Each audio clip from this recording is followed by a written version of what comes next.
दुख दुख देगा, ना किसी का सुख दुख देगा। आप अपनी ऊर्जा के साथ समता के भाव में रहते हुए जुड़ेंगे।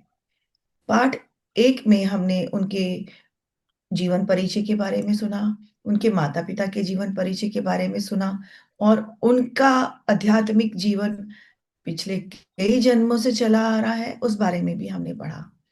यहाँ तक कि हमने इस बात को बहुत गहराई से समझा कि जब वो शिशु अवस्था में माँ के गर्भ से बाहर आए थे, उनकी स्मृतियां शेष थी। उनको लगता था कि मेरे को एक छोटे से शरीर में बंद कर दिया गया है। उनकी आत्मा पहले से ही एक परिपक्व आत्मा थी, और जैसे जैसे वो अपने आप को महसूस करते कि मैं बड़ा हो रहा हूँ, अपने आसपास की आवाजों के प्रति सचेत होते, तो धीरे धीरे वो इस जीवन की अवस्था में, इस जीवन के भौतिक जीवन में ढलते गए। लेकिन उनकी अंदर की आत्मा पहले से ही एक योगी के रूप में थी, और इस बात का संदेशा या अंदेशा उनकी माता को लाहिड़ी माशे ने जन्म से पहले ही दे दिया था कि ये बालक एक योगी होगा। इस जन्म में उनकी माँ उनके लिए एक भगवान का, एक जगत माता का रूप थी। माँ का रूप हम सभी अपने बचपन से समझते आए हैं, सुनते आए हैं, जानते आए हैं कि माँ भगवान के बाद दूसरा रूप होती है। यहाँ पर अपनी माँ के प्रति समर्पण की भावना को, अपने माँ के प्रति कृतज्ञता की भावना को उन्होंने व्यक्त किया है। साथ में एक अलौकिक ताबीज के बारे में बताया है, जो ताबीज पिछले जन्मों से चले आ रहे गुरुओं ने, उनके स्पिरिट गाइड्स ने उनकी सुरक्षा के लिए, उनकी उन्नति के लिए उनकी माता जी को दिया था, और उनकी माता जी ने ज्योति हम ही कर संभाल दे रहे शेयर। हाँ, कोई बात सबको संभाल के रखा था, और तब तक ओके देने मैम, का मेरे को एक्चुअली वादा पीडीएफ किया जब डिलीवर तक कर दीजिएगा। वो अपने आप के ठीक है, आप योग्य कर दीजिएगा। नहीं हो जाए। तो इस बात को हम आगे समझते हैं कि हमें आगे करना क्या है। आगे हमें ये पढ़ना है कि माता जी का जन्म उनका, प्लीज आप म्यूट कर लीजिए, जो भी अनम्यूट है आप म्यूट कर लीजिए, थैंक यू। पाठ का आरंभ यहाँ से होता है कि उन्होंने लिखा है कि मेरे बड़े भाई का विवाह करना मेरी माँ की सबसे बड़ी इच्छा थी, और वो इन शब्दों में अपनी इच्छा को व्यक्त करती थी कि ओह, जब मैं अनंत की पत्नी का सुख देखूंगी तो मुझे इस धरती पर ही स्वर्ग की प्राप्ति हो जाएगी। तो जब इस तरह के शब्दों को उनकी माता दिन भर में कई बार बोलती थी, तो उन्हें ये लगता था कि ये वंशावली आगे बढ़ाने की एकमात्र भारतीय भावना का बोध है। उनकी उम्र 11 वर्ष की थी जब अनंत की सगाई हुई थी, और अति उत्साहित उनकी माँ विवाह की तैयारियों में जुटी हुई थी। मुकुंद यानी कि परमहंस योगानंद जी और उनके पिता उत्तरी भारत के बरेली शहर में अकेले रह रहे थे, और बरेली शहर में वो लाहौर में 2 वर्ष रहने के पश्चात पिताजी का उनका स्थानांतरण हुआ था, तो वो वहां रह रहे थे। इससे पहले अनंत, जो उनके बड़े भाई थे, उनसे पहले उनकी 2 बहनों का विवाह हो चुका था, और उन्होंने यहाँ पे वर्णन किया है कि वो विवाह बहुत ही धूमधाम से किया गया था। लेकिन अनंत की शादी की तैयारियां उनसे भी ज्यादा धूमधाम से, भव्यता से हो रही थी, और उन्होंने इस प्रकार उसका शादी का वर्णन किया है कि दूर दूर से कलकत्ता रिश्तेदार पहुंच रहे थे, और उनकी माता जी उनको गर्म जोशी से स्वागत कर रही थी, और एम्सहर्ट स्ट्रीट में उन्होंने जो घर लिया था, उस घर में सभी सुख सुविधाओं के साथ उन्हें ठहराया जा रहा था।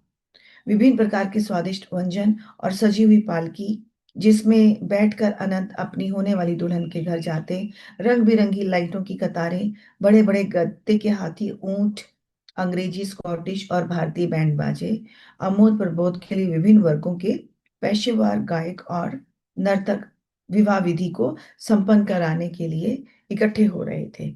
ये सब वर्णन उन्होंने इसलिए किया है कि वो उस विवाह की भव्यता के बारे में बता सकें। बस विवाह कराना शेष था।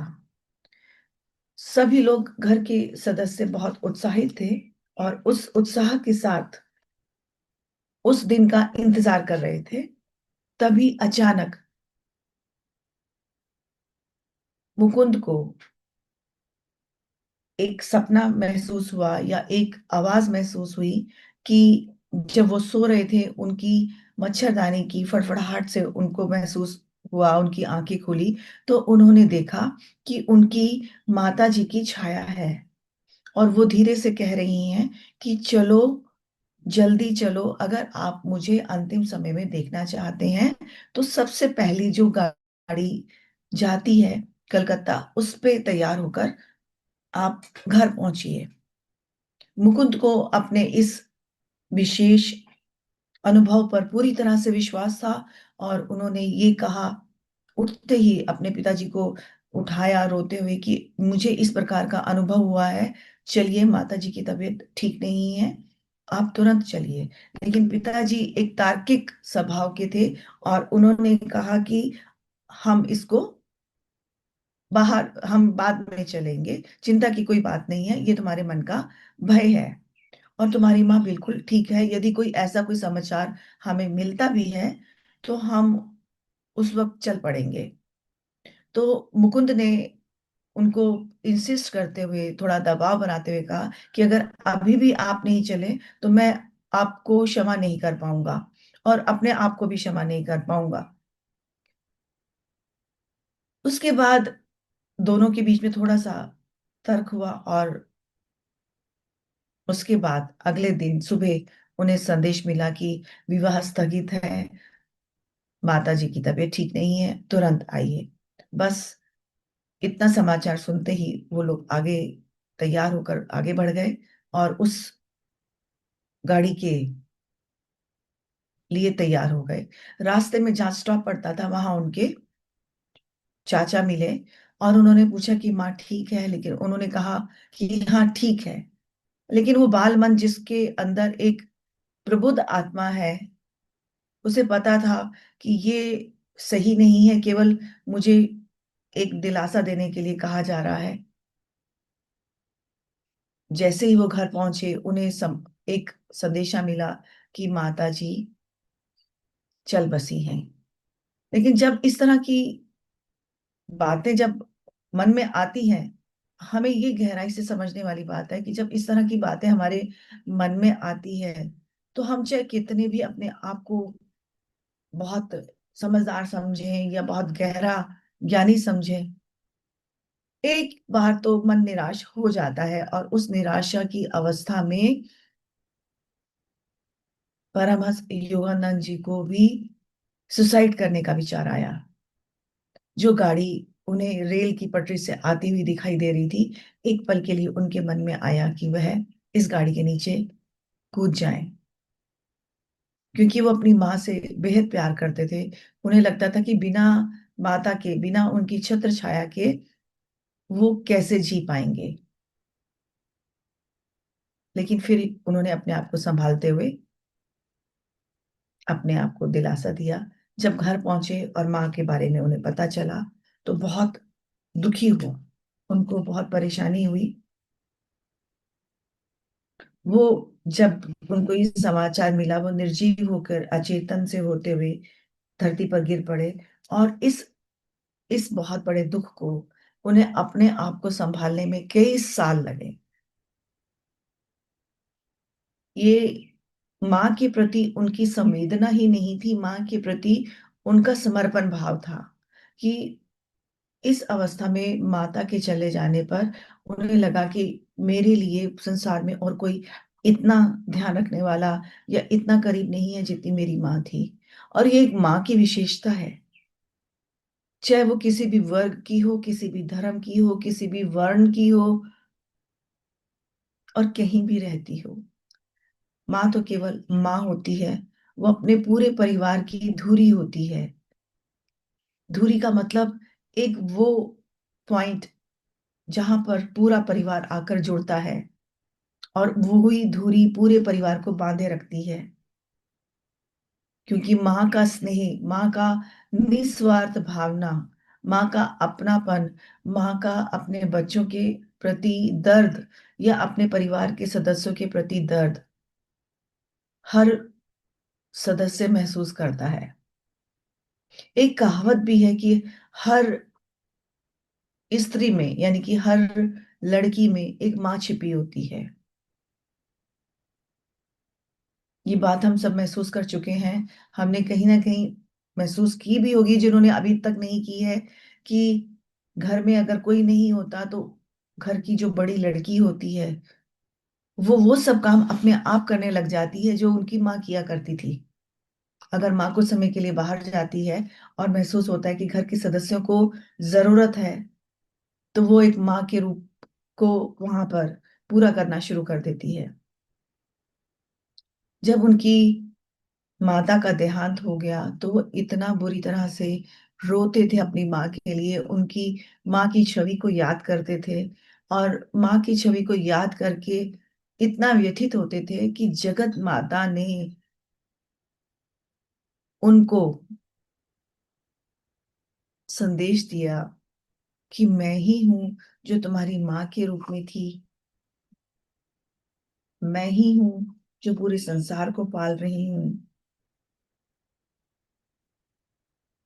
और मैं ही हूं जो तुम्हारे लिए अभी भी खड़ी हूं, हर जन्म में मैं तुम्हारे लिए साथ खड़ी हूं।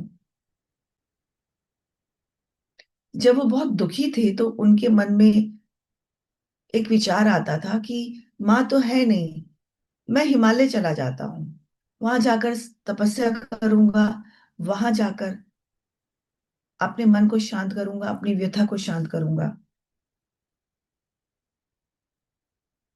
तो जब वो इस तरह से अपने मन को दुखी होकर व्यक्त करते थे, तो माँ ने कहा कि बेटा, मैं तेरे पास हमेशा से ही हूँ।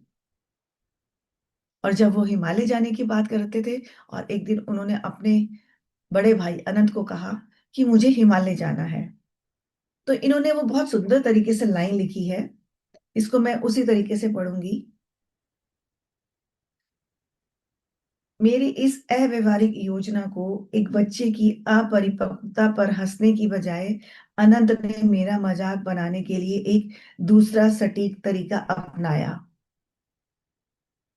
अब यहाँ पर यह बात ध्यान देने की जरूरत है कि कई बार हमारे कहे गए शब्द दूसरा किस रूप में लेता है, और वो उसको किस प्रभाव में वो शब्द लेकर आते हैं, और कई बार वो शब्द उसके जीवन का इतना बड़ा निर्णय ले लेते हैं कि हमें भी नहीं पता, हम तो मजाक में ही कह जाते हैं।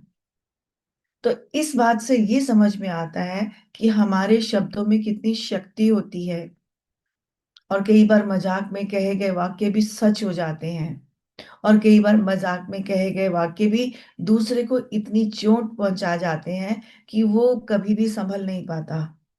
वो आपको मुंह से नहीं कहेगा, लेकिन वो संभल नहीं पाता, वो उसके जीवन में तकलीफ देते रहते हैं।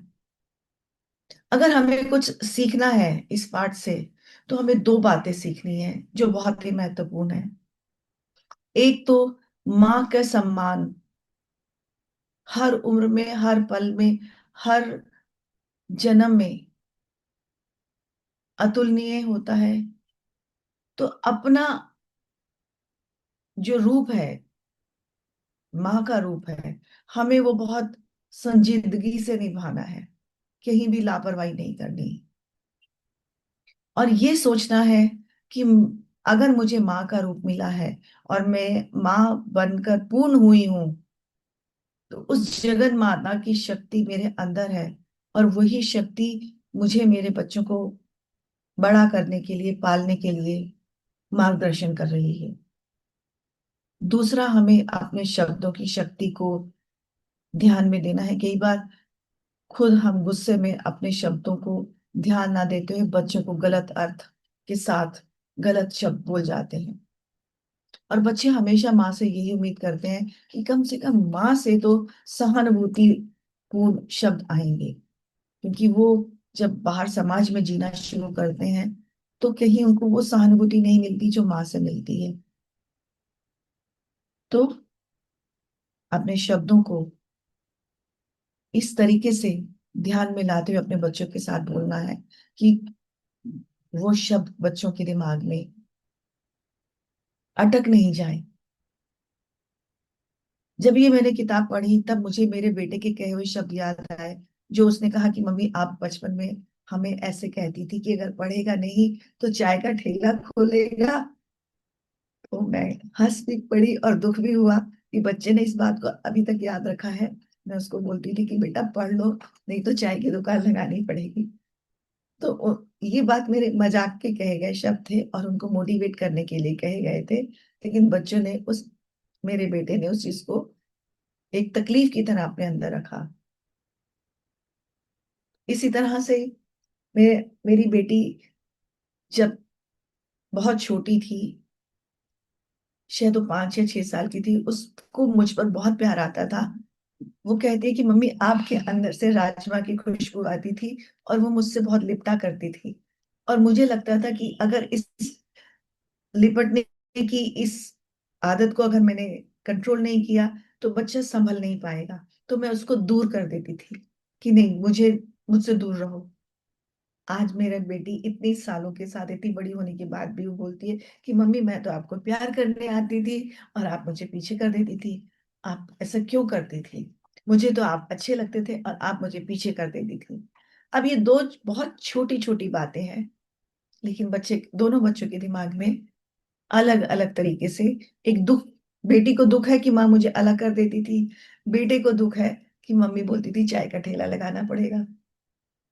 तो हमें तब ये समझना होता है कि बच्चों को डांटना भी बहुत सही शब्दों में चुनकर डांटना पड़ता है। तो उनके बड़े भाई ने कहा, क्या सटीक उन्होंने जो तरीका अपनाया, एक सरकास्टिक व्यंग्यात्मक तरीके से, तुम्हारे गेरवे जोगे कहा है, उसके बिना तो तुम स्वामी नहीं बन सकते हो। मतलब उन्होंने कटाक्ष किया कि तुम हिमालय जाकर साधुओं के साथ तपस्या करना चाहते हो, तो उसके लिए तो तुम्हें चोगा पहनना पड़ेगा, गिरवे रंग का। तो उस कटाक्ष को मुकुंद ने, बाल मन ने किस रूप में लिया? उन्होंने अपने आप को बहुत खुशी से महसूस की कि हाँ, मैं गेरुए रंग का चोला तो कभी भी पहन सकता हूं। और वो अपने आप को एक स्पष्ट रूप में देखने लगे कि मैंने गेरुआ चोला पहना है और मैं उन्हीं गेरुए वस्त्रों में सन्यासी बनकर भारत का भ्रमण कर रहा हूं। शायद ये शब्द ऐसे थे जो हमारे अंदर बैठे हुए पिछले जन्म की कई स्मृतियां होती हैं, हम सबके अंदर होती है। कई बार हम छोटी सी बात से खुश हो जाते हैं, कई बार छोटी सी बात से इतने दुखी हो जाते हैं, जिसको हम मनोविज्ञान में ट्रिगर पॉइंट बोलते हैं।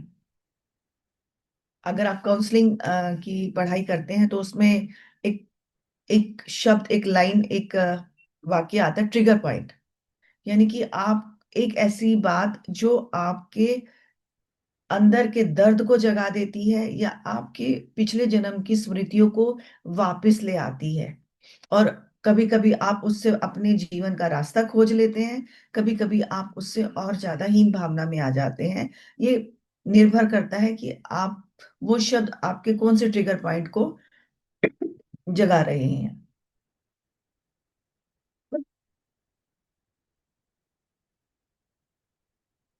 तो यहाँ पर सन्यासी बनकर गेरवे वस्त्र में रहना उनके पूर्व जन्म की स्मृतियों को जगा दिया था। तो उन्होंने ये महसूस किया कि चाहे जो भी बात हो, मुझे ये पता चल गया कि मैं भारतीय परंपरा, यानी कि संसार संन्यास परंपरा का गेरवा वस्त्र स्वाभाविक और सहजता से धारण कर सकता हूँ। एक दिन द्वारका से उन्होंने बातचीत करते हुए अनुभव किया कि उनके अंदर ईश्वरीय प्रेम असीम रूप से समा रहा है। ऐसा कभी कभी जब हम ध्यान में बैठते हैं, आपको भी अनुभव हुआ होगा कि ऊर्जा बहुत गहनता से आपके अंदर आ रही है। अगर ऐसा अनुभव हुआ है तो हैंड रेस करके बताइए कि कभी, जब भी आप ध्यान में बैठे हैं, आपको ये महसूस हुआ है कि ऊर्जा गहनता से आपके अंदर आ रही है। आप सिर्फ थम्स अप करके ही मैसेज दे सकते हैं कि ऐसा किन किन लोगों को अनुभव हुआ है। बहुत सुंदर पूनम जी, बहुत बढ़िया। तो जब भी आपको ऐसा ये अनुभव हुआ है, वाह, ये तो बहुत सारे लोगों का आ गया, इंदिरा जी को भी और सीता जी को, बहुत सुंदर। जब भी हमें इस तरह का अनुभव होता है कि हमारे अंदर गहन ऊर्जा समा रही है, तो हमारे अंदर सच में वो ऊर्जा एसिमिलेट हो रही होती है। इसी तरह से परमहंस योगानंद जी को भी अनुभव हुआ कि मेरे अंदर वेग से, बहुत तीव्रता से प्रेम की धारा, ईश्वर की प्रेम की धारा उतर रही है। वो, ये उनके पूर्व जन्मों का फल था।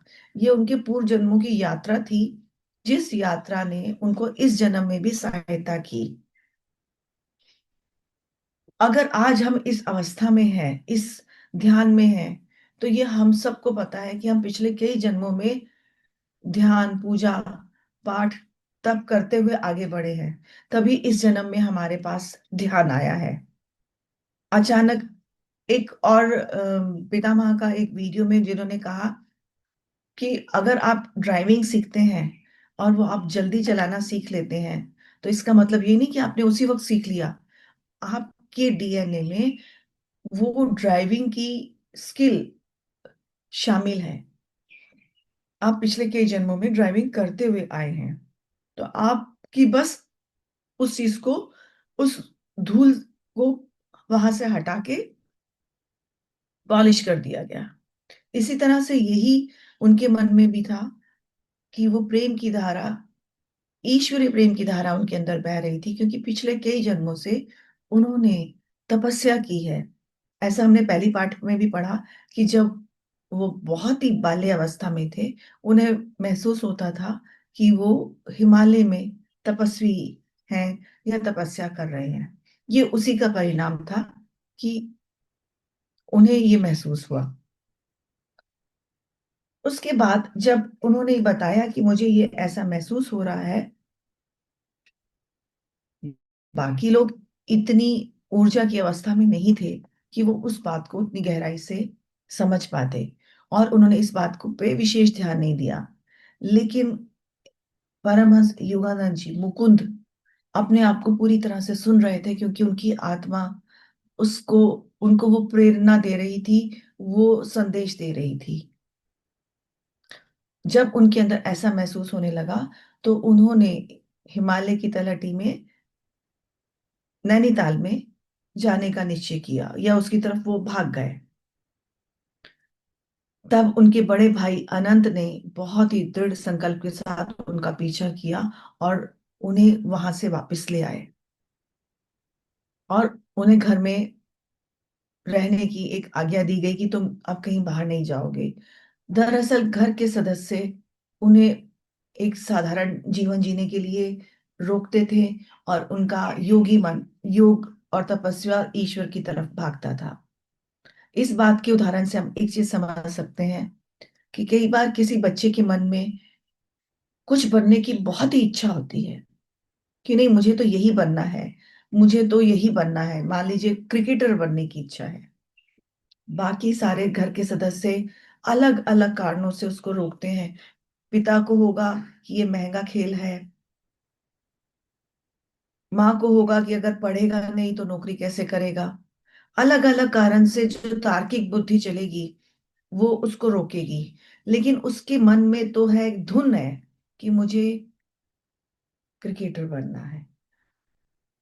तो यहाँ ये समझना पड़ता है कि अगर हमें महसूस होती है कि वो धुन लगी हुई है, तो वो उसके आत्मा का बुलावा है, उसके अंदर की, उसकी स्पिरिट गाइड की, या उसकी सोल की वो प्लानिंग है जिसकी वजह से वो धुन में लगा हुआ है। तो यहाँ पर भी उनके परिवार के सदस्य उन्हें रोकते थे, लेकिन उनका योगी मन बाहर हिमालय की तरफ जाने के लिए रुदन करता था, परेशान होता था।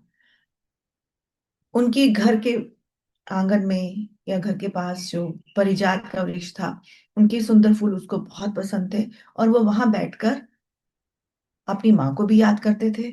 और वहीं पर ही जगत माना माता ने उनको एक संदेशा दिया था कि मैं हर जन्म में तुम्हारे साथ हूँ, हर रूप में तुम्हारे साथ हूँ। तो एक दिव्य माँ, जो एक भौतिक माँ से एक दिव्य माँ उनको मिली थी। तो जब वो वहां से अनंत उनको घर लेके आए, तब केवल एक ही जगह पर जाने की उनको परमिशन थी। वो थी परिजात वृक्ष के नीचे, जिसे उन्होंने तीर्थ यात्रा का नाम दिया है। तीर्थ यात्रा का नाम क्यों दिया? कि एक तो वो अपनी माँ को याद करके वहां रोते थे, दिव्य, दूसरा दिव्य माँ के दर्शन, दिव्य माँ की अंतरात्मा की आवाज उनको वहीं पर सुनाई दी थी।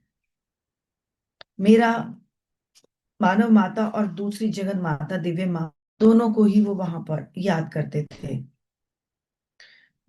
यहाँ पर उन्होंने, इसके बाद हुआ ये कि जब नैनीताल से अनंत उनको बाहर लेकर आया, खींच के लाया, तब अनंत ने एक निश्चय किया कि अब जो बात उस बहुत समय तक मैं इनसे छुपा रहा हूं, अब वो मुझे बतानी पड़ेगी। लेकिन उन्होंने ये टॉपिक वहां छोड़ते हुए आगे उन्होंने अपने माँ के स्वर्गवास के बारे में जो अ, और पिता के अंदर माँ के जाने के बाद जो खालीपन हुआ, उसका वर्णन किया है। उन्होंने ये कहा है कि माँ के स्वर्गवास से उत्पन्न परिवार में रिक्तता को भरना नामुमकिन था, और पिताजी ने उनके जाने के बाद शेष 40 वर्ष अकेले ही काटे। उन्होंने अपने परिवार के लिए, अपने बाकी बच्चों के लिए दूसरा विवाह नहीं किया, और माता और पिता की भूमिका उन्होंने स्वयं निभाई। जहां पहले वो बहुत तार्किक थे, अब उनके अंदर परिवर्तन ये आया, शांति और गहरी सूझबूझ के साथ वे परिवार की विभिन्न समस्याओं का समाधान करने लगे। हर एक परिस्थिति, हर एक समस्या आपके अंदर एक नई सूझबूझ डेवलप करती है। ये हम सब लोग बहुत समय से जान चुके हैं, ध्यान में आने के बाद, कि कोई भी समस्या या कोई भी परिस्थिति जिसमें आप बहुत परेशान हो जाते हैं, अगर आप उसको दूर हट के देखते हैं तो एक नई सूझबूझ आपके अंदर उत्पन्न होती है। यही उनके पिता में माता जी के जाने के बाद सूझबूझ उत्पन्न हुई कि वो अपनी समस्याओं का समाधान,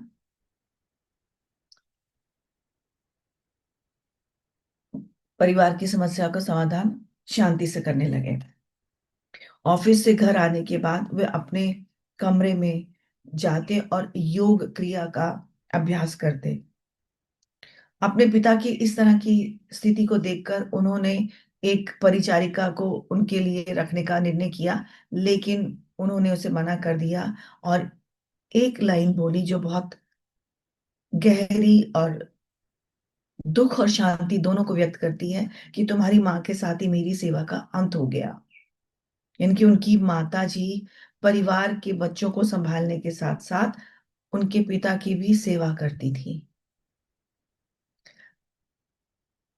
मेरी माँ के प्रति आजीवन प्रेम भाव में उनकी आंखें खो गई। अब मैं किसी अन्य स्त्री की सेवा को ग्रहण नहीं करूंगा, ये उनके विचार थे।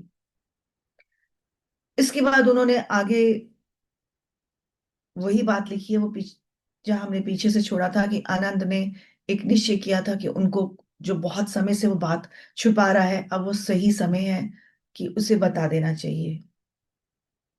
उस घटना का वर्णन उन्हीं के शब्दों में हम पढ़ते हैं। माँ के जाने के 14 महीने के बाद मुझे पता चला कि माँ मेरे लिए एक अत्यंत महत्वपूर्ण संदेश छोड़कर गई हैं। अनंत माँ के अंतिम क्षणों में उनके साथ थे, और उन्होंने माँ के शब्दों को लिख लिया था। यद्यपि उन्होंने 1 वर्ष में मुझे दिए जाने का निर्देश दिया था, लेकिन मेरे भाई ने उनका संदेश मुझे देने में विलंब किया। उन्हें शीघ्र ही कलकत्ता उस कन्या से विवाह संपन्न करने के लिए जाना था, जिसे मेरी माँ ने उनके लिए चुना था।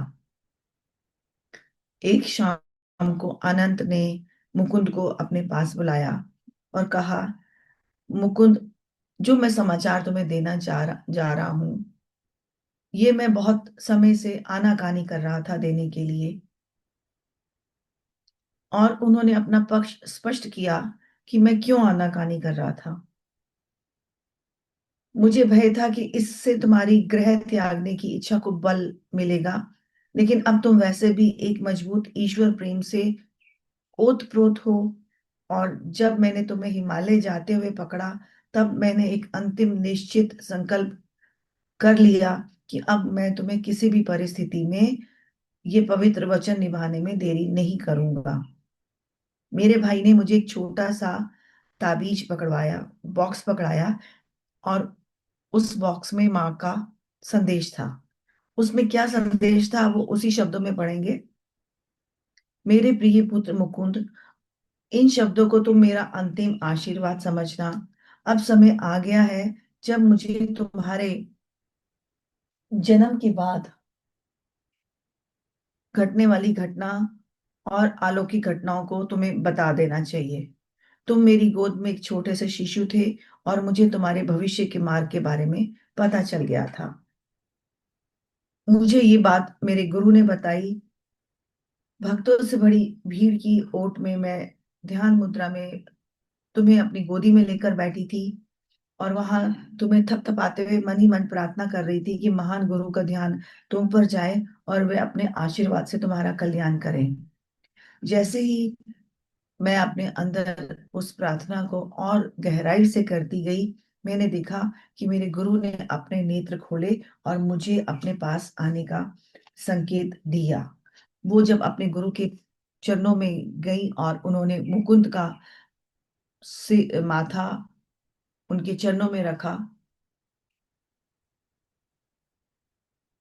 तो मुकुंद को लाहड़ी महाशय ने अपना हाथ माथे पे रखते हुए कहा और बोले, छोटी माँ, आपका पुत्र एक योगी होगा, एक आध्यात्मिक इंजन बनकर अनेक आत्माओं को ईश्वर के साम्राज्य में ले जाएगा। अब हमको ये लाइन समझनी है गहराई से कि जो पिछले कई जन्मों की यात्रा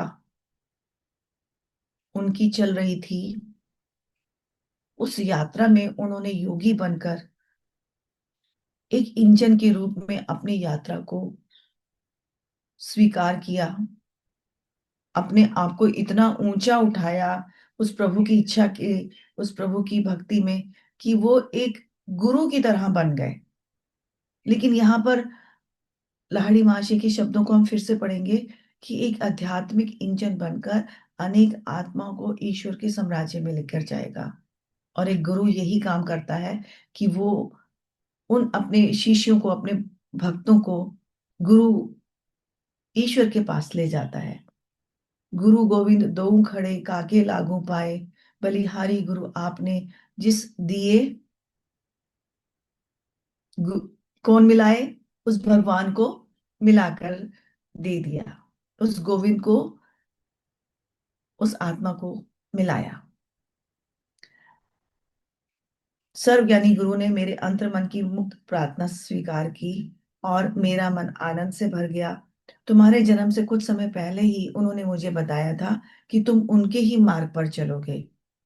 मेरे पुत्र, बाद में जब तुम्हें अलौकिक प्रकाश के दर्शन हुए, उसके बारे में मुझे और तुम्हारी बहन रोमा को पता चल गया था, क्योंकि दूसरे कमरे से हमने देखा बिस्तर पर तुम बिल्कुल निश्चल अवस्था में हो और तुम्हारे छोटे से मुखमंडल पर अलौकिक प्रकाश था। तुम्हारी आवाज दृढ़ निश्चयी और ओज से भरी थी, और तुम ईश्वर को खोजने हिमालय की ओर जाने की बात कर रहे थे। यानी कि जो हमने पहले पाठ में पढ़ा कि जब वो बीमारी की अवस्था में थी, उस बीमारी की अवस्था में भी वो ईश्वर को खोजने के लिए हिमालय पर जाने की बात कर रहे थे। तब माँ ने इन संकेतों को समझते हुए इस बात को और गहरे से समझ लिया कि तुम्हारा जीवन एक संसारिक मोह माया के रास्तों से दूर आध्यात्मिक रास्ते पर जाएगा। मेरे जीवन की इस अद्वितीय घटना ने इस निश्चितता पर मोहर लगा दी। ये घटना आज मैं मृत्यु शैया पर तुम्हें संदेश देने के लिए, जो मेरे को अंदर से बाध्य कर रही है, ये घटना आपको संदेश देने के लिए बाध्य कर रही है। और फिर उन्होंने एक और घटना का वर्णन किया है कि ये घटना पंजाब शहर की है। मेरा साक्षात्कार एक साधु से हुआ। मेरा परिवार लाहौर में रह रहा था और एक सुबह एक नौकर ने मेरे कमरे में आते हुए कहा कि मालकिन, एक साधु द्वार पर खड़े हैं और वो जोर देकर कह रहे हैं कि उसे मुकुंद की मां से मिलना है। इन सरल शब्दों को मेरे अंदर जब मैंने सुना तो कोई एक तार झंकृत हो गया। तुरंत उठकर आगंतुक का स्वागत करने पहुंची, उनके चरण स्पर्श करके मुझे ऐसा लगा कि ईश्वर का सच्चे मनुष्य मेरे सामने खड़ा है।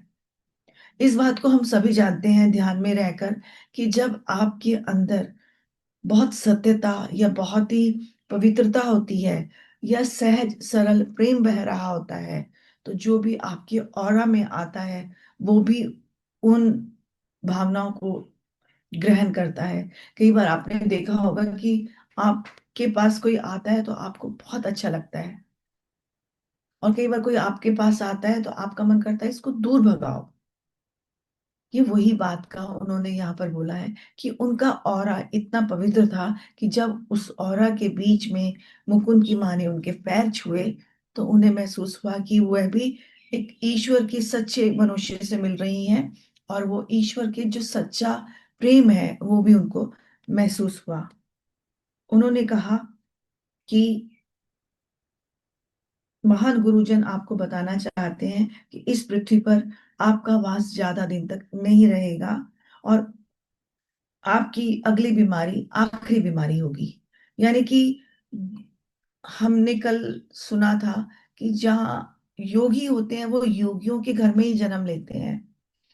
तो मुकुंद के पिता, मुकुंद की माता, और उन उससे पहले के परिवार के सदस्य सभी एक योगी और गुरुओं का सम्मान करने वाले धार्मिक आत्माएं थी, जहां पर मुकुंद ने अपना जन्म लिया। हमें ये भी पता चल गया होगा कि जब भी हम इस धरती पर आते हैं, हम अपने माँ बाप को चुनते हैं कि हमें किस परिवार में जन्म लेना है, ताकि जो सोल प्लान हम लेके आए हैं वो हमारे परिवार के सदस्य उस सोल प्लान में हमें हेल्प करें। तो हम अपने लिए अपना परिवार खुद चुनते हैं। इसीलिए कहा जाता है कि जो भी समस्याएं हमारे सामने आ रही हैं वो हमारी खुद की चुनी हुई है, क्योंकि हमने ये परिवार, ये आत्माएं चुनी है। ये हमें मदद करने के लिए अपना अपना रोल प्ले करती हैं, कोई नेगेटिव कोई पॉजिटिव। तो यहाँ पर भी उसी भावना को हमने एक विस्तृत रूप में समझा है कि परम योगी जो उनके पास आए और उन्होंने उन्हें संदेशा दिया कि आपकी अगली बीमारी आपका अंतिम बीमारी होगी, और आप अधिक समय तक नहीं रहेंगी। तो यहाँ पर देखिए एक लाइन बहुत सुंदर तरीके से लिखी है कि उन्होंने कहा, मेरे को कोई भय या संकट नहीं महसूस हुआ, बल्कि महान शांति का अनुभव हुआ।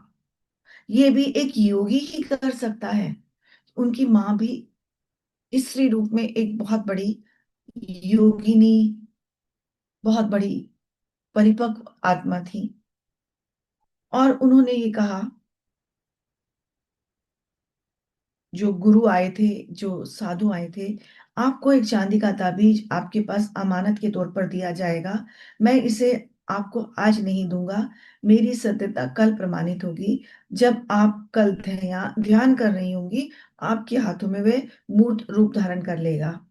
जब तुम्हारी मृत्यु निकट होगी, तब आप अपने बड़े पुत्र अनंत को 1 वर्ष तक अपने पास रखने के लिए कहेंगी, और फिर इसे दूसरे बेटे को दे देना। मुकुंद महापुरुषों से प्राप्त इस ताजीब ताबीज के मर्म को तुरंत समझ लेगा, और यह ताबीज उसे तब मिलना चाहिए जब तक वह सभी संसारिक मोह माया, आशा, आकांक्षाओं का परित्याग कर ईश्वर की खोज की शुरुआत कर रहा हो। अब आप इस बात से समझते हैं कि हमारे जीवन का जो पथ है वो पहले से ही निर्धारित है। हमारा यहाँ पर ध्यान में आना, इस बात का स्वाध्याय करना, इस किताब का स्वाध्याय करना, आपस में एक दूसरे को सोल फैमिली की तरह मिलना, ये सब निर्धारित है। इसकी गहराई को आप बहुत बहुत सुंदर तरीके से अपने अंदर समझ लीजिए कि आप ध्यान में आकर एक अपने लक्ष्य की तरफ बढ़ रही हैं। ये सब पहले से निर्धारित है। ये ताबीज आपको कुछ वर्षों तक रहकर अपना उद्देश्य पूरा कर चुका होगा, तब वह स्वयं अदृश्य हो जाएगा। यानी कि मुकुंद के पास कुछ वर्षों तक रहेगा और फिर वो अदृश्य हो जाएगा। चाहे उसे किसी भी गुप्त स्थान पर क्यों ना रखा जाए, वो वहां से वापस चला जाएगा जहां से आया है। अब यहाँ पर हम दिव्यता की पराकाष्ठा को समझ सकते हैं, जो आज के तार्किक बुद्धि वाले लोग इसको मानते नहीं हैं। लेकिन आप जब गहन अनुभूति के साथ ईश्वर की भक्ति में लीन होते हैं तो अब आपको इन बातों पर विश्वास होता है। मैंने उस साधु के आगे भक्ति भाव में झुककर नमन किया और उन्हें भिक्षा अर्पण की। तब उन्होंने मेरी भिक्षा स्वीकार नहीं की और मुझे आशीर्वाद देकर चले गए। अगले दिन शाम को मैं ध्यान केंद्रित करने के लिए हाथ जोड़कर बैठी और एक चांदी के ताबीज को मैंने अपनी हथेली पर महसूस किया। उसके ठंडे और चिकने स्पर्श से मुझे उसके प्रकट होने का ज्ञान हो गया था। मैंने इसे बहुत संभाल कर 2 वर्षों तक रखा और अब अनंत के पास छोड़कर जा रही हूँ। मेरे लिए किसी भी प्रकार का शोक मत करना, क्योंकि मेरे गुरुदेव मुझे ईश्वर की गोद में पहुंचा देंगे। अब उस अवस्था को आप महसूस कीजिए जो अपने अंतिम समय में है, और ये लाइन बोल रही है कि मेरी चिंता मत करना, मेरे गुरु मुझे ईश्वर की गोद में पहुंचा देंगे। आपको ये बात पता होगी कि मनुष्य का जो अंतिम समय में, चाहे वो कितना बड़ा योगी हो, कितना बड़ा साधु हो, संत हो, भगवान ने अपने खेल में एक पेच ये भी डाल दिया है कि अंतिम समय में जिस भावना में आप रहेंगे, आपका जन्म उसी भावना के अनुरूप होगा। भगवान ने जो खेल बनाया है ना, जो चक्रव्यूह बनाया है, उसमें बहुत सारे नियम रखे हुए हैं। तो जब मैं इन नियमों को समझने लगती हूँ ना, तो मैं बोलती हूँ भगवान को कि यार तुमने बहुत सारे पेच डाल रखे हैं, बहुत सारी चीजें तुमने नियम बना रखे हैं। अब इन नियमों को पार करके आगे ले जाना भी तुम्हारा ही काम है। तुमने खेल में भी भेज दिया, नियम भी बना दिए, और फिर इतने सारे रोकने के लिए भी सिपाही खड़े कर दिए, और फिर भी तुम कहते हो कि तुम्हें आगे पहुंचना है मेरे पास तक। अगर तुम चाहते हो कि मेरे पास तक पहुंचना है, तो तुम ही मेरा हाथ खींच के ले जाओगे। यही चीज, यही विश्वास आपको आपकी बहुत सारी परेशानियों से निकाल कर ले जाता है।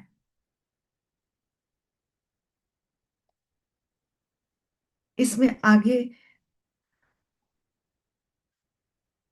माँ ने कहा, मेरा शोक मत करना, ये मैं ताबीज अनंत के पास छोड़कर जा रही हूँ और मेरे गुरु ईश्वर की गोद में पहुंचा देंगे। अलविदा मेरे बच्चे, और मैं तुमसे विदा लेती हूँ। जगत माता तुम्हारी रक्षा करेंगी।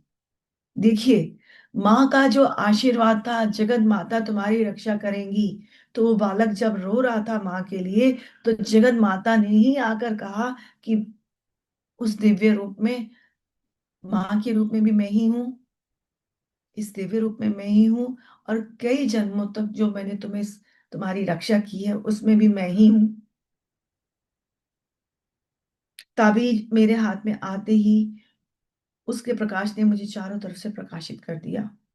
मेरे अंदर की कई सोई स्मृतियां जाग सुप्त, यानी कि सोई हुई स्मृतियां जाग उठी। देखने में ताबीज प्राचीन अजीब सा गोल आकृति का था, जिस पर संस्कृत में अक्षर उकेरे हुए थे। मैं समझ गया कि मेरे पूर्व जन्मों के गुरुओं द्वारा भेजा गया है। हम बोलते हैं ना, हमारे स्पिरिट गाइड्स हैं हमारी रक्षा करने के लिए, हमारे स्पिरिट एनिमल्स हैं हमारी रक्षा करने के लिए, हमारे पिछले जन्म के कई गुरु, कई एस्ट्रल मास्टर्स हैं हमारी रक्षा करने के लिए। तो जब हम सरेंडर करने के लिए क्यों कहा जाता है? जब हम सरेंडर करते हैं तो हम उनके प्रति एक ग्रेटिट्यूड देते हैं कि इस जन्म में जो मैं आई हूँ, जिस रूप में मैं यहाँ पर अपना धर्म निभा रही हूँ, अपना एक रोल प्ले कर रही हूँ, उस रोल प्ले करने में जो मुझे कठिनाइयां हो रही हैं, इसे तुम ही संभालो। मैं जिस आत्मा में यहाँ पर हूँ, उस आत्मा को आगे ले जाना तुम्हारा ही काम है। Surrender yourself to the universe. क्योंकि एक फ्री विल मिली हुई है मनुष्य को। जब तक वो कहेगा नहीं तब तक भगवान भी हाथ नहीं पकड़ेंगे। हम अपने आपने गीता का पाठ किया है, उसमें एक गजेंद्र मोक्ष आता है।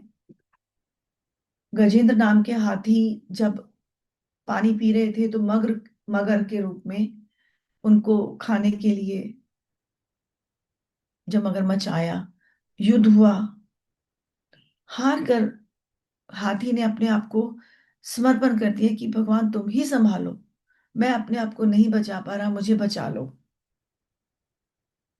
जब उन्होंने वो परमिशन दी कि मुझे बचा लो, उस परमिशन को लेने के बाद गजेंद्र मोक्ष की उत्पत्ति हुई, उनकी रक्षा की गई। यही चीज हमारे साथ भी है। नहीं समझ में आ रहा, कुछ नहीं बन पा रहा, भगवान तुम ही इस परिस्थिति को संभालो, बस एक लाइन काफी है कि मैं तुम्हें परमिशन देती हूँ, मेरी परिस्थिति को संभालो, मेरे इस जीवन को मार्गदर्शन देते हुए आगे बढ़ाओ। क्योंकि हमने उनको परमिशन दे दी है, उस परमिशन के साथ उनका हाथ पकड़कर आप आगे चलते हैं। यही काम मुकुंद के गुरु उनके साथ कर रहे थे। मेरे इस जीवन का, अब उन्होंने कहा ना कि पूर्व जन्मों द्वारा मेरे गुरुओं द्वारा भेजा गया है, जो मेरे इस जीवन के पथ का मार्गदर्शन कराएंगे। इसका एक गहरा अभिप्राय यह भी था कि ऐसे ताबीज के अंदर के रहस्यों को और खोलना उचित नहीं होगा।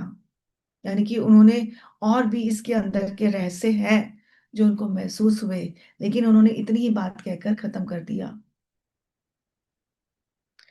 आखिरकार मेरी जिंदगी में ताबीज कितनी दुखद परिस्थितियों से गायब हुआ, कैसे इसकी क्षति के बाद मुझे मेरे गुरुओं की प्राप्ति का लाभ मिला।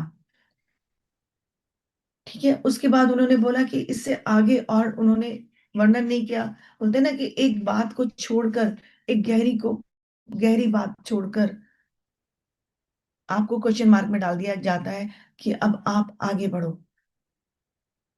मेरे जीवन की अत्यंत दुखद घटनाओं के बीच यह ताबीज अंततः किस प्रकार अदृश्य हो गया और उसका अदृश्य होना किस प्रकार मेरे लिए गुरु लाभ का सूचक सिद्ध हुआ, इसका वर्णन इस प्रकरण करने की आवश्यकता नहीं है। मतलब उन्होंने आपको एक पिटारा दे दिया है, अब इस पिटारे को अपनी अपनी समझ के साथ खोलते रहिए।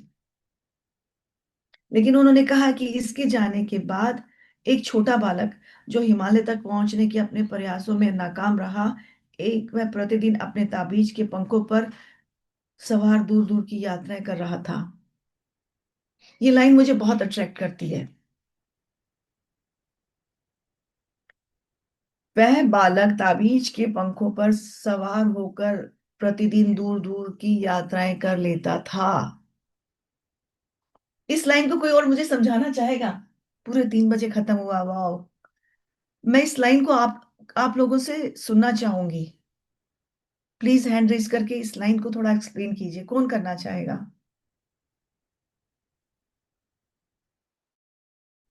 उसके बाद थोड़ा सा और 5 मिनट हम लेंगे, लेकिन इस लाइन को कोई एक्सप्लेन कर सकता है? यस।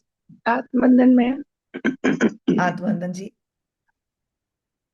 मैं ये कह रही थी कि वो ताबीज, मतलब आप फिर से एक बार लाइन बोलिए वो वाली। ठीक है, मैं बोलती हूँ। ताबीज में आशा, आप प्लीज ये स्क्रीन पे से हटा लीजिए मास्टर्स के चेहरे, और उनका हैंड रेस देखने में मुझे मदद मिलेगी। हाँ, अगर हम इसको गैलरी मोड में रखेंगे तो सभी मास्टर्स के चेहरे दिखेंगे। देखिए, वो आखिरी लाइन ये है। जी। हमें हमने ये सुना समझा कि वो ताबीज अपने समय के साथ जब उसने जाना था वो अदृश्य हो गया। ठीक है। और फिर उन्होंने ये बोला कि उनके अदृश्य होने के बाद उन्हें गुरु लाभ की प्राप्ति हुई, यानी कि गुरु, वो समय आ गया था जब उनके पास गुरु आने थे। कहते हैं ना, गुरु तब प्रकट होता है जब शिष्य तैयार हो जाता है। तो इतने समय में उस ताबीज ने उनको परिपक्व होने में, या जो इस जीवन में उनकी जो उनको परेशान करने वाली परिस्थितियां थी उनसे रक्षा की। और जब उनको लगा कि अब ये तैयार हो गया है, ये परिपक्व हो गया है, तब वो ताबीज अदृश्य हो गया। उसके बाद उन्होंने कहा कि ताबीज के अदृश्य होने के बाद मुझे गुरु मिलने का समय मेरे पास, मेरे करीब आ गया। लेकिन उन्होंने एक लाइन लिखी है, एक छोटा बालक जो हिमालय तक पहुंचने के अपने प्रयासों में नाकाम रहा। हमने पढ़ा ना कि हर बार वो हिमालय की तरफ भागते थे क्योंकि उनकी आत्मा की आवाज थी कि उनको बाहर हिमालय जाकर तपस्या करनी है। वह प्रतिदिन अपने ताबीज के पंखों पर सवार होकर दूर दूर तक की यात्राएं कर लेता था। हम्म। तो वो जो ताबीज में उनका विश्वास इतना ज्यादा था कि उसे उनने अपना वाहन मान लिया कि भाई इसके सहारे मैं कहाँ कहाँ नहीं पहुंच सकता, क्योंकि गुरु का आशीर्वाद है ना। तो उनने कहीं ना कहीं उसको मान लिया ना कि नहीं है तब भी वो साथ है तब भी वो साथ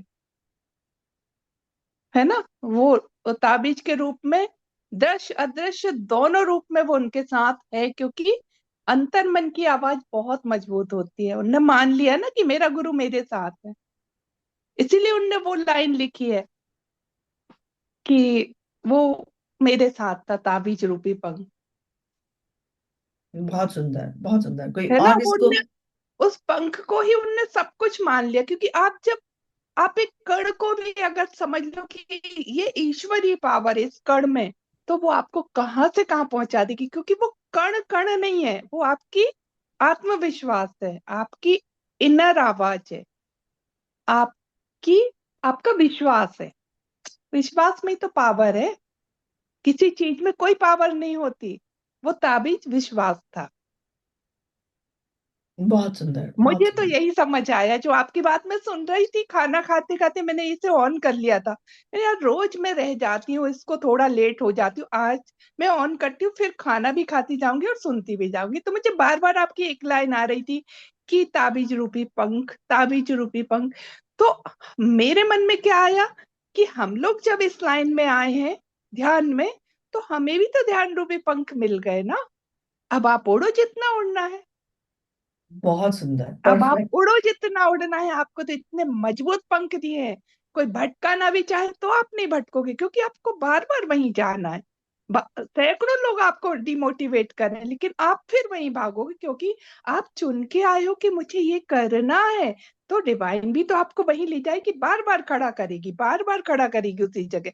फिर आपको चुनना है ना कि यहाँ क्यों खड़ा कर रही है, क्या मेरी जर्नी यही है, मेरी डेस्टिनी यही है, क्या मुझे यही काम करना है, क्या मेरा अंत लास्ट यही है, मेरा सोल पर्पस। यही तो बात है। बहुत ये सुंदर, परफेक्ट, परफेक्ट। ये और मेरे एक अंदर हेनरी से ही आ जोता। रहा है, जो भी आ रहा है वो मेरे अंदर से आ रहा है। कुछ मैंने ना योगानंद जी की पूरी बुक भी नहीं पढ़ पाई, लेकिन हाँ पढ़ी है, और अब मैं भूल गई कि शायद लास्ट कंप्लीट की कि नहीं। पर हाँ मुझे लगा ही था कि उनमें कितनी दृढ़ता है, ये चीज मुझे पॉइंट समझ में आ गई थी, उनमें कितनी दृढ़ता है। और जो हम सोल पर्पस लेके आते हैं वो पूरा होता ही होता है, उसके लिए हमें बहुत से रास्ते मिलते हैं, और बहुत लोग हमें वापस भी खींचते हैं, लेकिन फिर हम वहीं पहुंचते हैं, क्योंकि हम आई वहां जाने के लिए हैं। इस जन्म नहीं तो अगले जन्म, अगले जन्म नहीं तो अगले जन्म। और अगर हम में दृढ़ता है तो हम इसी जन्म में कर जाएंगे सब कुछ। है धन्यवाद ना। मंजरी जी। बहुत बहुत पूनम जी सुंदर, आप परफेक्ट। भी थैंक हैंड यू, रेज की थी ना? Thank you ma'am, thank you. Thank you, thank you, बहुत सुंदर। आत्मवंदन सभी लोगों को। यस, सात वंदन जी। ये बालक के रूप में ताबीज के पंखों पे सवार होकर प्रतिदिन वो दूर दूर तक की यात्रा कर लेते थे। यह शब्द हमें इस बात से संबोधित करता है, जिस तरह हम अपनी श्वासों की यात्रा करते हुए हर जगह पहुंचते हैं सूक्ष्म रूप से। कभी हम नींद के दौरान सूक्ष्म रूप से कहीं भी पहुंच जाते हैं, कभी हम ध्यान के दौरान भी सूक्ष्म रूप से हर जगह पहुंचते हैं। उसी तरह इन्होंने बताया है कि जब इनके ताबीज इनके जीवन में आया तो उन्हें एक पंख मिला, जिसके सहारे वो अपने सभी गुरुओं के पास वो जाने लगे, उनसे उनका वार्तालाप होने लगा, और वो अपने जीवन में गुरु के प्रति समर्पित होने लगे। आगे चलने पे इनको एक और गुरु की, मतलब जो महाअवतार बाबा जी की भी भेंट होती है महासंगम में। तो ये भी आगे चल के इनको मतलब बुक में बताया गया है। तो ये इनके गुरु के प्रति समर्पण का जो भाव था, ये तावीज के मिलने के बाद इनके अंदर दिन प्रतिदिन निखरता गया और इनके अंदर खुलासा होता चला गया, और ये अपने एक एक गुरुओं को धीरे धीरे इनको मिलना शुरू हो गया तावीज के रूप में। ये इन्होंने इस पर बताया है कि पंखों पर मैं सवार होकर प्रतिदिन तक दूर दूर तक की यात्रा मैं कर लेता था। बहुत सुंदर, परफेक्ट। देखिए, एक ही बात की कितनी अलग अलग सोच के साथ आप उसको एक्सप्लेन करके आगे बढ़ सकते हैं। एक और हैंड रेज था, आशा। कोई और इस चीज को एक्सप्लेन करना चाहेगा? मैम मैं इसको एस्ट्रल ट्रेवल से जोड़ सकती हूँ। जैसे अभी कहा जाता है कि आप ध्यान में एस्ट्रल ट्रेवल करते हैं, तो उसी तरह मुझे लगता है कि प्रेमानंद जी को जब ताबीज मिली और वो उसके माध्यम से एस्ट्रल ट्रेवल करते हुए कई बार दूर दूर की वो ट्रेवल करते थे। बहुत सुंदर। देखिए, अभी हमने कल यही बात की थी कि ये किताब में दिव्यता है। अब आपको समझ में आ रहा होगा कि दिव्यता क्यों है। आपको एक एक लाइन इतने अर्थों को समझाती है कि आपको अपने जीवन के पन्ने खुलने लगते हैं आपके लिए। तो ये बहुत सुंदर किताब है, इसीलिए इसको ध्यान की एबीसी कहा जाता है कि आप अल्फाबेट जब पढ़ना सीख लेते हैं तो फिर उनके बाद भी वर्ण और अक्षर शब्द आगे बढ़ने लगते हैं। ठीक है ना? तो बहुत सुंदर, बहुत अच्छा लगा। ये पाठ हमारा यही खत्म होता है। कल तीसरा अध्याय कौन लेना चाहेगा, वो अगर अभी इसे हैंड रेज कर देगा तो आशा को आसानी होगी सब चीजों को असाइन करने के लिए। कौन लेंगे जी? तो पहले से अगर तो मैम पूनम आप मैं ले। चाहूंगी कि आप ही इसका एक्सप्लेन करिए। अगर आप बोलेंगी तो हम लोग एक एक पैराग्राफ पढ़ेंगे, लेकिन एक्सप्लेन आप करेंगी, तो आप बहुत अच्छा बताती हैं। आप यस मैम। यस। आप लोग भी बहुत अच्छा बताते हैं, आपकी मैं आप एक्सप्लेनेशन भी कम कम नहीं है, मतलब उसका हम आप ये आपके मत मुंह से सोचिए। सुनना चाहते मैम। आपके मुंह से एक एक शब्द आप पूरा खो जाती हैं, उन लाइनों में आप खो जाती हैं। आपके शब्दों के उतार चढ़ाव मैम जैसी जिस बनती थी दिन वैसी हो आपके जाती पास हैं। ऐसा रहेगा कि समय नहीं है, तो उस दिन ऐसे बुक रीडिंग में हम लोग कर लेंगे, और फिर जब होगा तो फिर आप उसको एक्सप्लेन कीजिएगा। ऐसे संडे संडे तो सत्यपाल सर रहेंगे ही, तो जिस दिन आपको समय नहीं होगा उस दिन हम लोग रीडिंग करेंगे। बाकी अगर समय हो तो आप जरूर हम लोगों को कर एक्सप्लेन करके इसका स्वाध्याय कीजिए। बिल्कुल, मेरे को करने में बहुत अच्छा लगता है, कभी भी दिक्कत नहीं है। पर हमें क्या करना है, एक दूसरे को आगे बढ़ाना है। पितामह की एक स्वाध्याय करने की जो करवाने की इच्छा ही यही थी कि हर व्यक्ति समझता जाए, पढ़ता जाए, आगे बढ़ता जाए। सुनना बहुत अच्छा लगता है, लेकिन जब आप लोग एक एक पहरे को एक्सप्लेन करेंगी ना तो आपके कितने सारे दरवाजे खुलेंगे। मैं पूरी किताब का स्वाध्याय कर दूंगी, मुझे बहुत अच्छा लगता है। आप मुझे पूरे 6 घंटे दे दीजिए, मैं बैठ के करती रहूंगी एक दिन में। मैं बिल्कुल करूंगी। कल का भी मैं ही करती हूँ। लेकिन आप डिसाइड कीजिए, आप लोग मिलकर एक एक पार्ट पढ़िए। अगर आप पूरा पार्ट एक दिन में नहीं पढ़ सकती, क्योंकि आशा हमें कोई जल्दी तो नहीं है ना किताब खत्म करने की। नहीं नहीं नहीं मैम, जितने नहीं समय है तक ना? चलेगा। तो कोई हर कोई व्यक्ति, जल्दी हर नहीं। जितना भी यहाँ पर सब लोग जुड़े हैं, अपनी अपनी मर्जी के एक एक दो दो पहरे मुझे मैम लेकर एक एक्सप्लेन कर। उपाय ऐसा लग रहा है, जो मुझे हम्म। लगता है कि अगर मान लीजिए मुझे थर्ड चैप्टर मिला है और उसको हम्म। मैं पहले से पढ़ के रखूंगी, तो उसको थोड़ा बहुत एक्सप्लेन करना आसान हो जाएगा। तो ऐसा हम लोग कर सकते हैं, अगर मैम ये कह रही है कि ये ऐसा करना चाहिए, तो जो भी बुक रीडिंग करना चाहते हैं, कल का मान लीजिए थर्ड चैप्टर है, तो पहले से आप सोच लीजिए मुझे करना है, आप उसको पढ़िए, तो एक्सप्लेन करना आसान होगा। और मैम तो हम लोगों के साथ रहेंगी ही, जहाँ हम लोग को ऐसा मैम को लगेगा तो उसको और डिटेल कर देंगी। बिल्कुल बिल्कुल। देखिए, ऐसा करती हूँ, भी कल तीसरा चैप्टर मैं ही पढ़ के देती हूँ। आप लोगों को एक एक दिन और मिल जाएगा। आप एक एक चैप्टर अपना डिसाइड कर लीजिए। एक दूसरे को आगे बढ़ाने का ही यहाँ पर स्वाध्याय का मकसद है। आप जी कल जी। को आप भी जहां मैं बैठी हूँ आप भी स्वाध्याय कर पाएंगी, आप भी किताब को एक्सप्लेन कर पाएंगी। यही पितामह का मकसद है, हर आत्मा को आगे बढ़ाना। तो यहाँ पर स्वाध्याय जो हो रहा है, आपको भी आगे बढ़ना है, आपको भी एक मास्टर की रूप में और आगे बढ़ना है। आप स्वाध्याय करेंगी, उसके आगे और नए नए किताबें पढ़ेंगी, आपके जीवन का ज्ञान बढ़ेगा, आपकी आत्मा का ज्ञान बढ़ेगा। तो हो सकता है एक दिन मैं आप लोगों के चैनल पे आकर स्वाध्याय कर रही हूँ कि सब कितने चैनल खोलेंगे, कितने नए लोग जुड़ेंगे। ऐसा हो बिल्कुल सकता है कि नहीं हो सकता आशा? बिल्कुल मैम, बिल्कुल मैम। इस हम लोग ऐसे एक दो बुकों का स्वाध्याय किए हैं, जैसे योर सोल हैज प्लान। तो उसमें हम लोग मतलब जितने एक ग्रुप में जुड़ते थे उसकी रीडिंग करते थे, जिसको जितना समझ आता था उसको एक्सप्लेन करते हुए हम लोग उसको किए हैं। तो इस बार आप रहेंगे तो हम लोगों का कितना प्रगति हुआ आप और बतला सकेंगे। जी नहीं, बिल्कुल। बिल्कुल रहूंगी मैं आपके पास। ठीक है, मैं तीसरा चैप्टर कल करती हूँ। अब आप लोग अपना अपना चैप्टर ले लीजिए। इसीलिए जी, मैंने पहले ही कहा था कि जिसको जो पार्ट ज्यादा करीब लगता है। जिसके पास भी पीडीएफ ना हो, अगर बुक है तब तो अच्छी बात, पीडीएफ है आप देख लीजिएगा कल कौन ये कौन सा बुक भी कोई चैप्टर बहुत कैसे ज्यादा किए। महंगी नहीं है। जी जी जी। नहीं दिख रही ना? ऐसे मैं चलिए। पीडीएफ भी शेयर कर दी हूँ, तो जो मान लीजिए पढ़ना चाहते हैं कल देख लेंगे, फिर बतला देंगे कि हाँ मैं ये वाला चैप्टर पढ़ना चाहती हूँ, तो फिर कल मैं हम लोग डिसाइड करेंगे। कल का मैम ही लेंगी, उसके बाद का डिसाइड हो जाएगा। हाँ, अगर बीच जी में आपको कहीं कोई व्यक्ति मान लीजिए पढ़ने के बाद भी कहता है कि नहीं, मैं नहीं कर पा रहा, तो हम में से कोई ना कोई आगे आएगा। जी कोई भी बिल्कुल नहीं बिल्कुल। आगे आएगा तो मैं हूं। ठीक है। जी मैम, और हम पढ़ेंगे तो उसमें कोई वो थोड़ी, हम सब एक ही है, गलती होगी तो होगी, उसी से तो गलती सुधरेंगे। होगी ही नहीं। नहीं, वही जैसे मन में लगेगा कि नहीं पढ़ पाएंगे तो पढ़ना ही, और जो समझ नहीं आएगा वो आपसे पूछेंगे कि इनका क्या मतलब है, ये चीज हाँ, मुझे बिल्कुल समझ बिल्कुल। नहीं आई। और ये कोई बहुत बड़े बड़े पार्ट नहीं है। जी कोई बहुत बड़े जी बड़े जी नहीं, बहुत आसानी से आप देखिएगा। जी इतना सुंदर तरीके से आपके अंदर ज्ञान प्रकट होगा जब आप जी चेतना से जुड़ेंगे, पितामह की चेतना से जुड़ेंगे, महाअवतार बाबा जी की चेतना से जुड़ेंगे, परमहंस योगानंद जी की चेतना से जुड़ेंगे, लाहिड़ी महाशय युक्तेश्वर की। आपको रेखा जो जी हैंड संदेश की है मिलेंगे ना, मैम।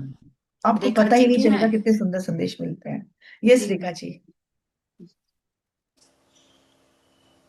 मैम अनम्यूट कीजिए अपने आप को। सभी को आत्मबंधन। हम्म। मैं जुड़ी नहीं हूँ तो पीडीएफ मेरे पास कैसे आएगा? मैम मैं आपको जोड़ देती हूँ, पीएसएसएम काशी ग्रुप है ना, उसमें मैं आपको जोड़ लूंगी। ऐसे आप हाँ, थी तो उसमें, आप उसमें थी तो। आप ज्वाइन कर लीजिए, मेरा नंबर आप ऐड कर लीजिए। जी ठीक ठीक। रेखा सिंह, मुझे लगता है आप पीएसएसएम काशी में है, मैं आपको जिसमें पीडीएफ है, नहीं तो आपको पर्सनली भी ये कर लिंक दूंगी। कैसे मिला उनको? वो अरुण सर ने भेजा था, उसी से जुड़े। ये उत्तर प्रदेश वाले में है, उसी में से जी जुड़ी जी, हूँ, उत्तर प्रदेश वाले उत्तर अच्छा में। अच्छा। प्रदेश से। हाँ, तो आप ये उसमें भी जा लिंक रहा है ना। ये वाला फॉरवर्ड कर दिया करो ना। पीडीएफ ठीक। भी शेयर कर दूं क्या मैम सभी में? बिल्कुल कर हाँ, दीजिए, कर दीजिए, यस बहुत मैम, अच्छी बात। हमारे पास बुक नहीं है, बुक नहीं है तो पीडीएफ से पढ़ लेंगे। ठीक ठीक। हाँ सर, जी मैम पीडीएफ शेयर कर दीजिए, मुझसे भी कई लोग पीडीएफ मांग भी रहे थे। प्रभा योगी जी हमसे यात्रा मांग में रही किया थी। हुआ है पूनम जी, ऐसे फिर से मैं कर देती हूँ, फिर से हाँ, दोनों फिर में से कर आप कर दूंगी। दीजिएगा तो जिसको नहीं मिला होगा उसे फिर से मिल जाएगा। जी जी जी। ठीक ठीक, थैंक यू। ठीक ठीक। जैसना मैम, अब हम लोग मेडिटेशन कर ले, क्योंकि दूसरे मंच पे कुछ लोग हैं जिनको ध्यान करवाना है, तो हम लोग मेडिटेशन करके इसको फिर। हाँ, क्योंकि हाँ सवा जी तीन हो गए बिल्कुल। जी जी जी। तो ठीक है, कीजिए। तो आप ही मैम 5 मिनट का शॉर्ट ठीक, वाला ओके बिल्कुल कर ओके दीजिए जी। Okay okay. आंखें बंद करेंगे।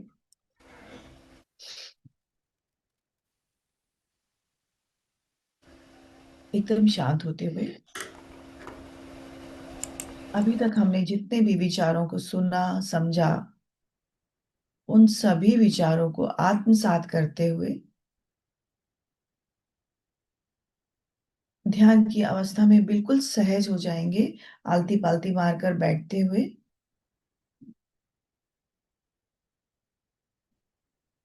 अपने दोनों हाथों की उंगलियों को एक दूसरे के बीच में डालते हुए गोदी में रखेंगे। अपने कंधों को ढीला कर लेंगे।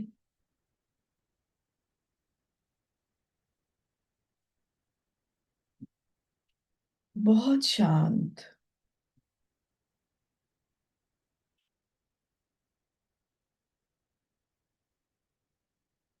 परमहंस योगानंद की उस ऊर्जा से जुड़ेंगे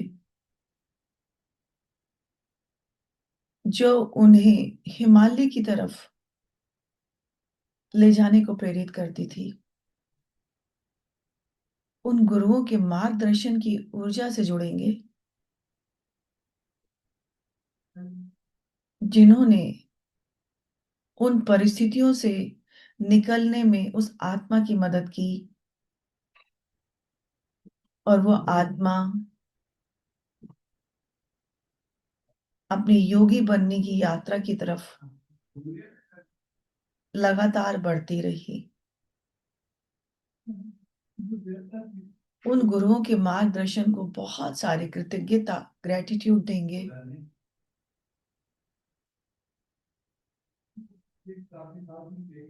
हमें भी उन सभी गुरुओं का मार्गदर्शन मिल रहा है।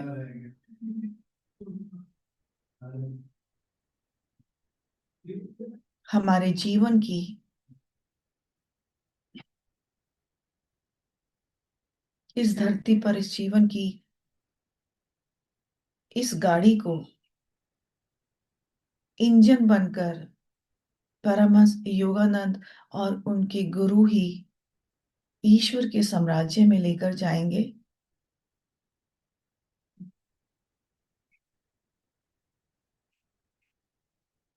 हम ध्यान कर रहे हैं, कई बार नहीं करते हैं,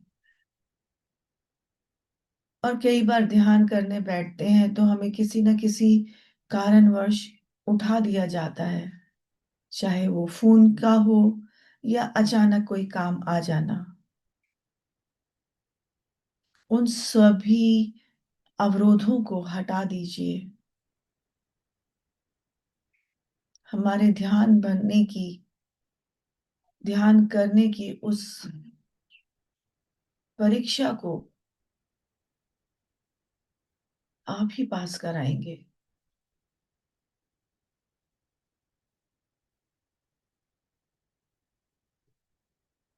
इतनी सारी परीक्षाएं लेते हैं आप, किसमें पास होते हैं, किसमें फेल होते हैं, पता नहीं। हर परीक्षा को हमारी उंगली पकड़कर पास कराइए। मेरे दोनों हाथों की, बाल रूप में मेरे दोनों हाथों की उंगलियां एक पितामह के हाथों में, एक महाअवतार बाबा जी के हाथों में, उन छोटी नन्ही उंगलियों को आपने मजबूती से थामा हुआ है। उन सभी एस्ट्रल मास्टर्स ने अपनी सकारात्मक पॉजिटिव ऊर्जा से हमें थामा हुआ है। Thank you, gratitude, gratitude, gratitude इस मार्गदर्शन के लिए।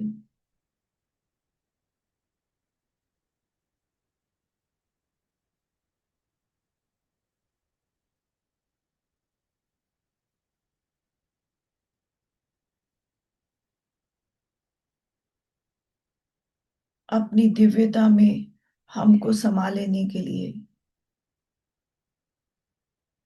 आपकी दिव्यता के प्रकाश में हम सभी पवित्र आत्माएं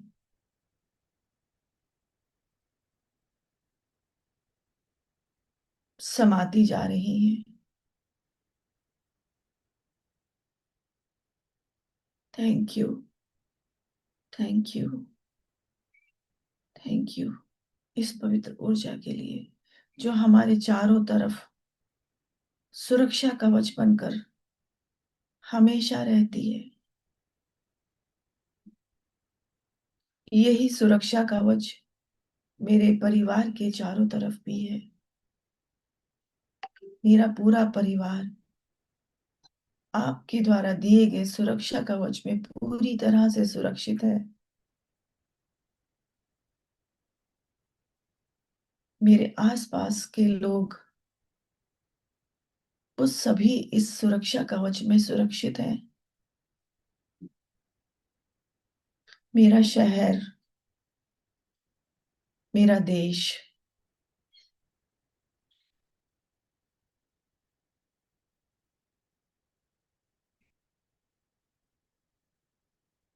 आपके द्वारा दिए गए सुरक्षा कवच में पूरी तरह से सुरक्षित है।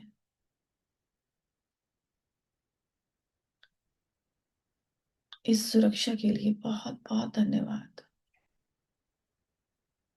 1 मिनट इसी ऊर्जा में अपने आप को महसूस करेंगे।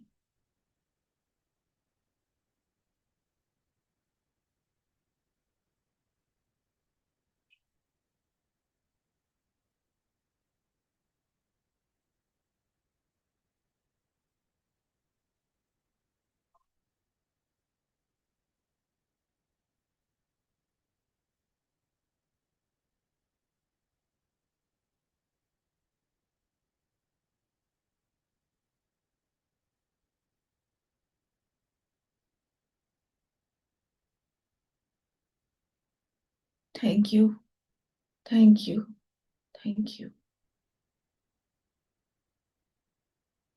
दोनों हाथों को आंखों पे रखते हुए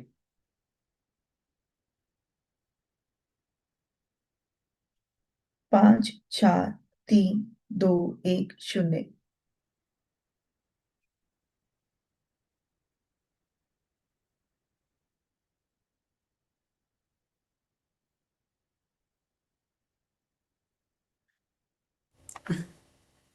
धन्यवाद मैम, बहुत बहुत धन्यवाद। Thank you. कल फिर मिलते हैं इसी समय 2 बजे। तो सभी का बहुत बहुत धन्यवाद। कल फिर हम लोग मिलते हैं 2 से 3 बजे।